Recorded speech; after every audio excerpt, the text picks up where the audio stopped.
Un roi, chapitre 8. L'arc de l'alliance déposé dans le temple.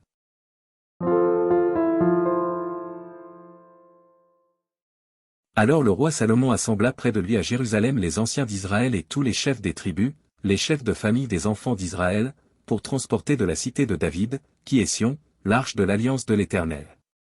Tous les hommes d'Israël se réunirent auprès du roi Salomon, au mois d'Étanim, qui est le 7e mois, pendant la fête. Lorsque tous les anciens d'Israël furent arrivés, les sacrificateurs portèrent l'arche. Ils transportèrent l'arche de l'Éternel, la tente d'assignation, et tous les ustensiles sacrés qui étaient dans la tente, ce furent les sacrificateurs et les Lévites qui les transportèrent. Le roi Salomon et toute l'assemblée d'Israël convoqués auprès de lui se tinrent devant l'arche. Ils sacrifièrent des brebis et des bœufs, qui ne purent être ni comptés, ni nombrés, à cause de leur multitude. Les sacrificateurs portèrent l'arche de l'alliance de l'Éternel à sa place, dans le sanctuaire de la maison, dans le lieu très saint, sous les ailes des chérubins. Car les chérubins avaient les ailes étendues sur la place de l'arche, et ils couvraient l'arche et ses barres par-dessus. On avait donné aux bas une longueur telle que leur extrémité se voyait du lieu saint devant le sanctuaire, mais ne se voyait point du dehors. Elles ont été là jusqu'à ce jour. Il n'y avait dans l'arche que les 2 tables de pierre, que Moïse y déposa en Horeb, lorsque l'Éternel fit alliance avec les enfants d'Israël, à leur sortie du pays d'Égypte. Au moment où les sacrificateurs sortirent du lieu saint, la nuée remplit la maison de l'Éternel. Les sacrificateurs ne purent pas y rester pour faire le service, à cause de la nuée, car la gloire de l'Éternel remplissait la maison de l'Éternel. Alors Salomon dit, « L'Éternel veut habiter dans l'obscurité. J'ai bâti une maison qui sera ta demeure, un lieu où tu résideras éternellement. » Le roi tourna son visage, et bénit toute l'assemblée d'Israël, et toute l'assemblée d'Israël était debout.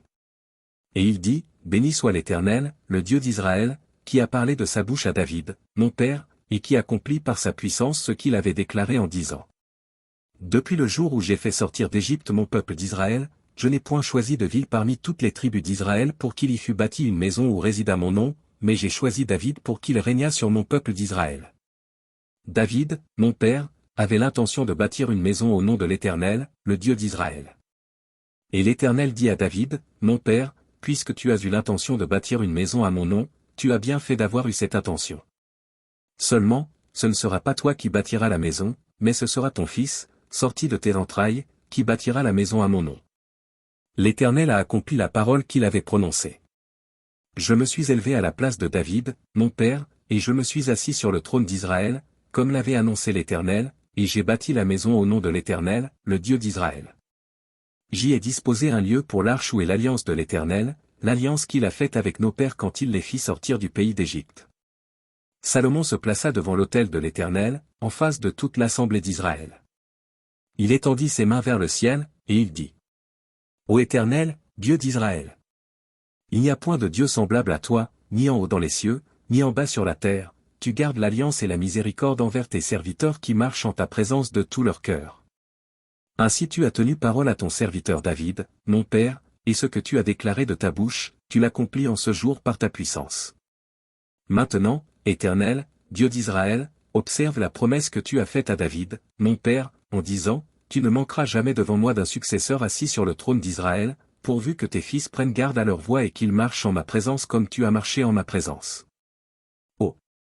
Qu'elle s'accomplisse, Dieu d'Israël, la promesse que tu as faite à ton serviteur David, mon père. Mais quoi? Dieu habiterait-il véritablement sur la terre? Voici, les cieux et les cieux des cieux ne peuvent te contenir, combien moins cette maison que je t'ai bâtie. Toutefois, Éternel, mon Dieu, sois attentif à la prière de ton serviteur et à sa supplication, écoute le cri et la prière que t'adresse aujourd'hui ton serviteur. Que tes yeux soient nuit et jour ouverts sur cette maison, sur le lieu dont tu as dit, là sera mon nom.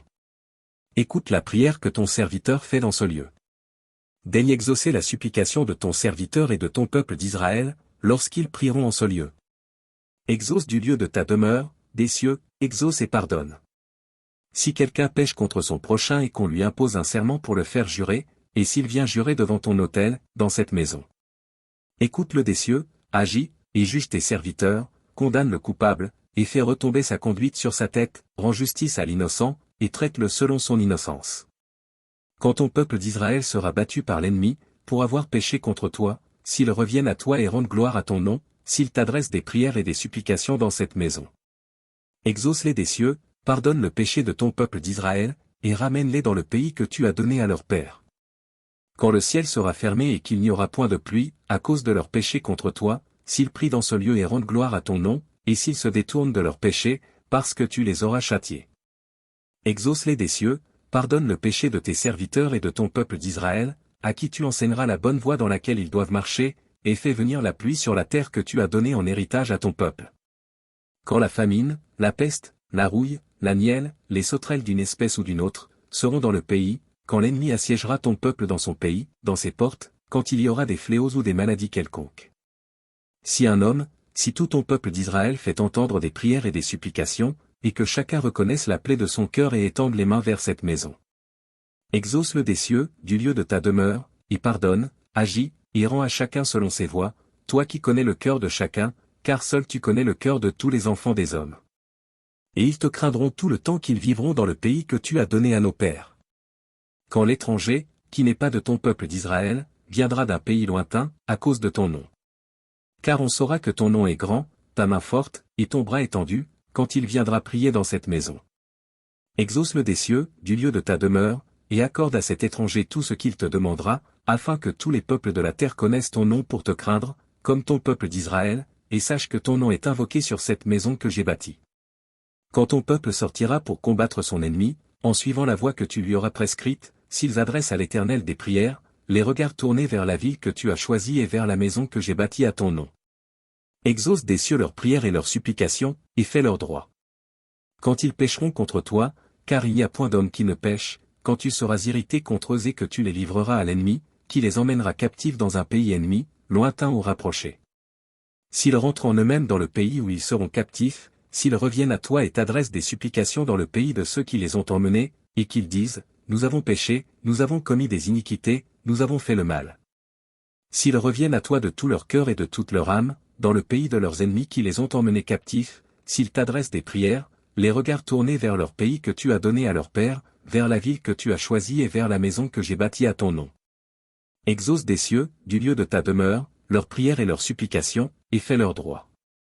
Pardonne à ton peuple ses péchés et toutes ses transgressions contre toi, excite la compassion de ceux qui les retiennent captifs, afin qu'il ait pitié d'eux. Car ils sont ton peuple et ton héritage, et tu les as fait sortir d'Égypte, du milieu d'une fournaise de fer. Que tes yeux soient ouverts sur la supplication de ton serviteur et sur la supplication de ton peuple d'Israël, pour les exaucer en tout ce qu'ils te demanderont. Car tu les as séparés de tous les autres peuples de la terre pour en faire ton héritage, comme tu l'as déclaré par Moïse, ton serviteur, quand tu fis sortir d'Égypte nos pères, Seigneur éternel. Lorsque Salomon eut achevé d'adresser à l'Éternel toute cette prière et cette supplication, il se leva de devant l'autel de l'Éternel, où il était agenouillé, les mains étendues vers le ciel. Debout, il bénit à haute voix toute l'assemblée d'Israël, en disant : Béni soit l'Éternel, qui a donné du repos à son peuple d'Israël, selon toutes ses promesses. De toutes les bonnes paroles qu'il avait prononcées par Moïse, son serviteur, aucune n'est restée sans effet. Que l'Éternel, notre Dieu, soit avec nous, comme il a été avec nos pères, qu'il ne nous abandonne point et ne nous délaisse point. Mais qu'il incline nos cœurs vers lui, afin que nous marchions dans toutes ses voies, et que nous observions ses commandements, ses lois et ses ordonnances, qu'il a prescrits à nos pères.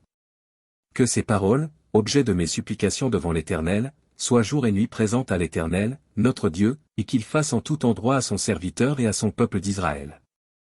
Afin que tous les peuples de la terre reconnaissent que l'Éternel est Dieu, qu'il n'y en a point d'autre. Que votre cœur soit tout à l'Éternel, notre Dieu, comme il l'est aujourd'hui, pour suivre ses lois et pour observer ses commandements. Le roi et tout Israël avec lui offrirent des sacrifices devant l'Éternel. Salomon immola 22 000 bœufs et 120 000 brebis pour le sacrifice d'action de grâce qu'il offrit à l'Éternel. Ainsi le roi et tous les enfants d'Israël firent la dédicace de la maison de l'Éternel. En ce jour, le roi consacra le milieu du parvis, qui est devant la maison de l'Éternel, car il offrit là les holocaustes, les offrandes, et les graisses des sacrifices d'action de grâce, parce que l'autel d'airain qui est devant l'Éternel était trop petit pour contenir les holocaustes, les offrandes, et les graisses des sacrifices d'action de grâce. Salomon célébra la fête en ce temps-là, et tout Israël avec lui. Une grande multitude, venue depuis les environs de Hamath jusqu'au torrent d'Égypte, s'assembla devant l'Éternel, notre Dieu, pendant 7 jours, et 7 autres jours, soit 14 jours. Le 8e jour, il renvoya le peuple. Et ils bénirent le roi, et s'en allèrent dans leurs tentes, joyeux et le cœur content pour tout le bien que l'Éternel avait fait à David, son serviteur, et à Israël, son peuple.